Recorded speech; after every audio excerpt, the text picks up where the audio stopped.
$50. That's right.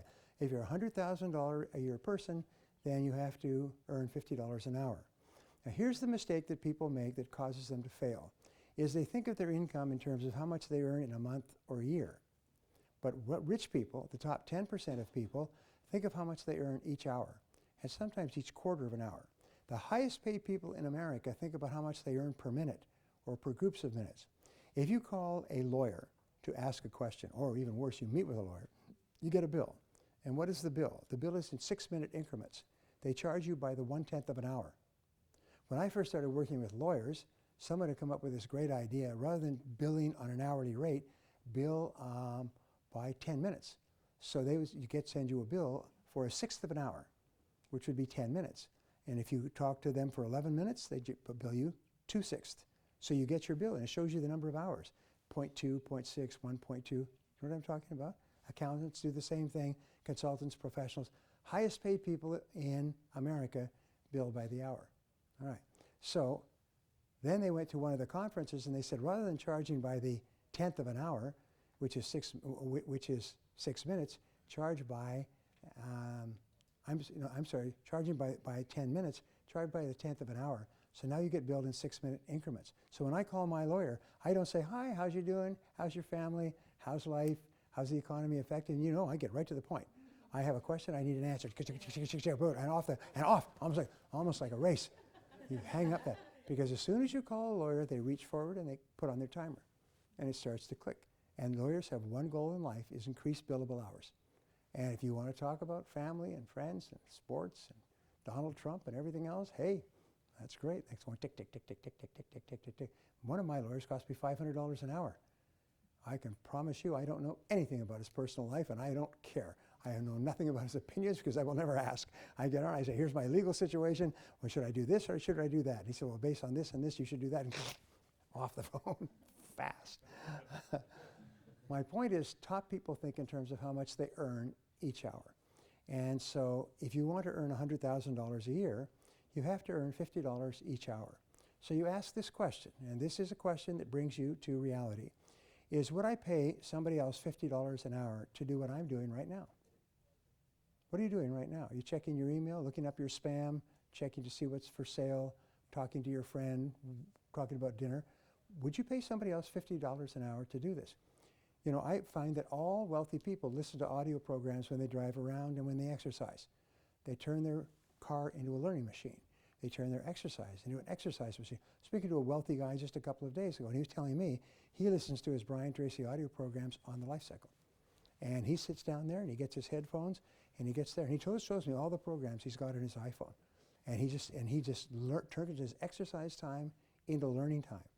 They reckon that you can get the equivalent of 2 university semesters per year of practical knowledge just listening to educational audio programs as you move around. Average person who drives a car in California drives between 500 and 1,000 hours per year. And if you get caught in 405 traffic over here, it's going to be even more than that. And that's the equivalent of 1 to 2 university semesters. That's the equivalent of 6 to 12 weeks of time off to study. Imagine your boss said, I'm going to give you 6 to 10 weeks a year to study your craft to become better. You can get that same amount just by listening to audio programs. Preferably mine, but anybody else's. The thing is, don't waste a single minute of the day. All day long is working time. Between appointments and work is not fun time. It's not happy time. It's not relaxed time. It's not laugh with your friends time. If you're going to work, you must work all the time you work. And if you're not work, learn how to work better. It's just real simple. And when you play before and after work. Play on the weekends. Do you know why people have to take work home and work in the evenings and work on the weekends?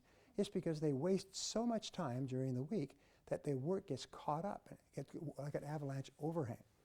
One of my favorite stories, this little girl goes to her mother and she says, Mommy, why does Daddy bring a briefcase full of work home and works all evening and he never spends any time with the family? And she says, well, honey, you have to understand is Daddy can't get all his work done at work, so he has to bring it home and do it in the evenings. And she says, why don't they put him in a slower class? Now, the moral of that story is that if you don't get your work done, you get put into a slower class. And that means you get onto the slow track. Is your income stays flat or it goes up very slowly. And you are always vulnerable to someone who can come along and work faster than you. You're vulnerable to someone who come along and work all the time you work, because employers have no choice but to get you out of there and get in somebody who's more productive. So don't get put in a slower class. So what do only those things that pay you your desired hourly rate.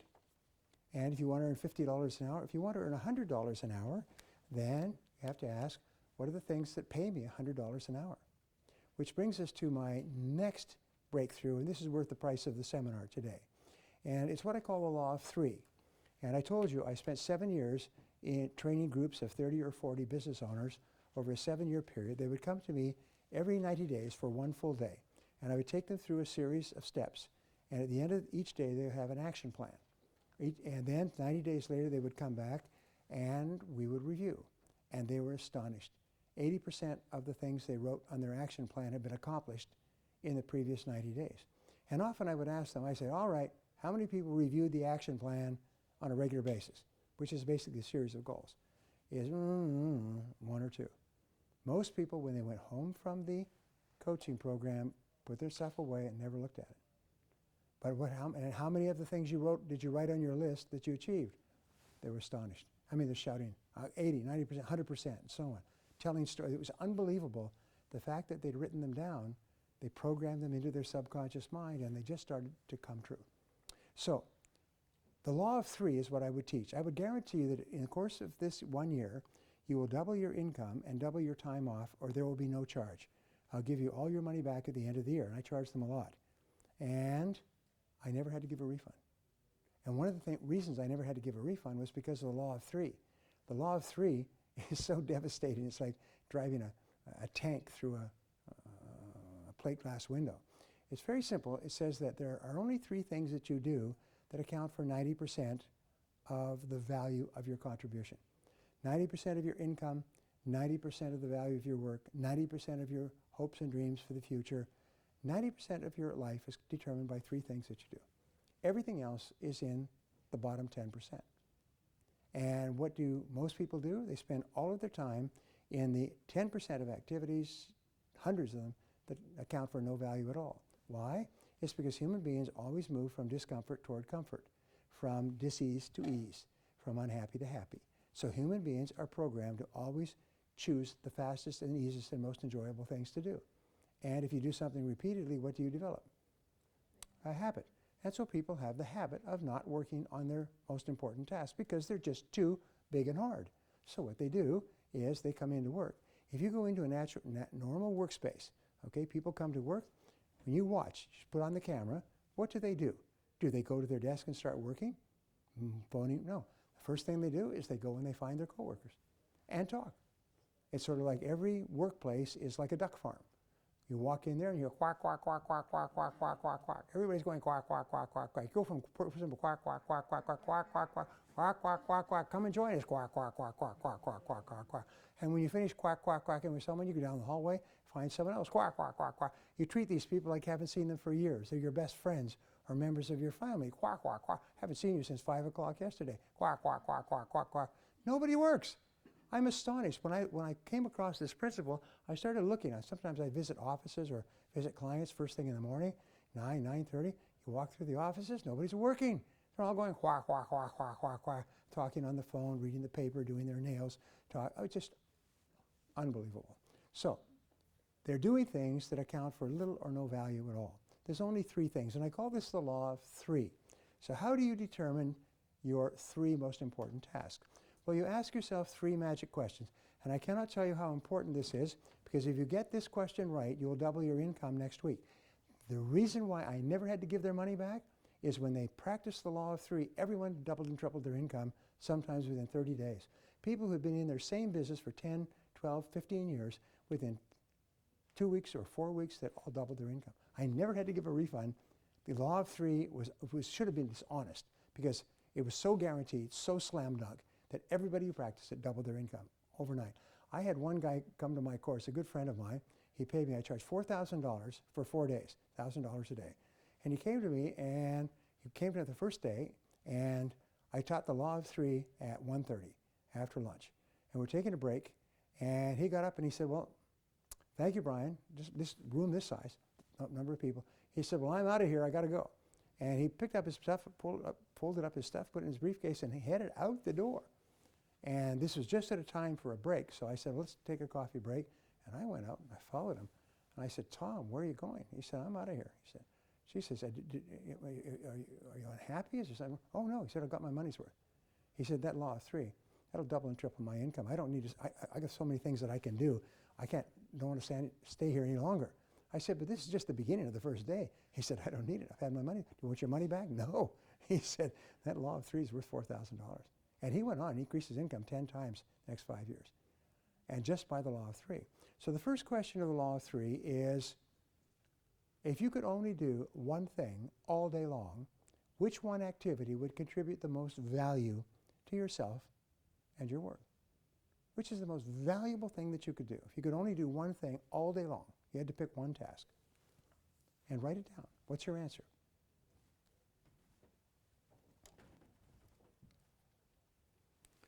Now, sometimes the first answer you get are not correct.